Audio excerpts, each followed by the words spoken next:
A'r peth cyntaf dwi am rhoi yn y bocs yw'r garthen yma. Carthen o Ddyffryn Teifi. Carthen sydd yn agos iawn at yng nghalon ni, achos bod yn cynrychioli fi diwylliant gwledig Cymru yn ystod y ganrif ddiwetha a ail hanner y ganrif ddiwetha. A beth sy'n syndod i fi am y garthen yma yw'r lliwiau. Mae'n liwgar iawn. A hyn wedi cael ei gynhyrchu mewn ardal lle doedd lliwiau ddim yn bodoli. Pobl yn gwisgo lliwiau tywyll, ac eto hon mor lliwgar. A mae hon i fi yn adlewyrchiad gwych o ddiwylliant lliwgar bywiog y dyffryn yna. Ac yn ail, llun. Llun gan artist o'r enw Mike Jones. Ond beth sydd dan ni fan hyn yw menyw.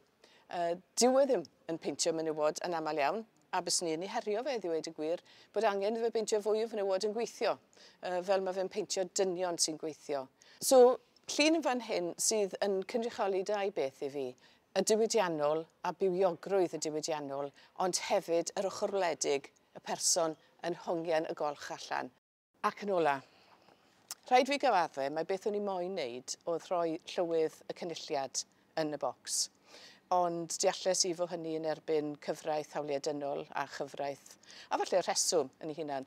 O'n i wir eisiau rhoi Rosemary Butler yn y bocs, gan mod i'n teimlo bod Rosemary yn cynrychioli diwylliant gwahanol iawn sydd yn dechrau perthyn i ni fel Cymru, sef diwylliant gwleidyddol, hyderus, lle ni fodlon sôn am yn hawliau a defnyddio yn hawliau, a mae'r adeilad yma yn adlewyrchiad y hynny.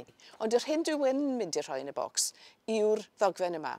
Darn o ddeddfwriaeth sydd wedi cael ei sgwennu yn Saesneg fel ych chi'n gweld, sydd wedi dechrau'r broses o ddatganoli, o ddechrau rhoi yr hyder gwleidyddol yna i ni fel Cymru, i ni wneud yn penderfyniadau'n hunain yma yn Gaerdydd. Bocs sydd yn eitha llawn erbyn hyn. Dwi ddim yn credu bod e'n mynd i gau yn rhwydd iawn,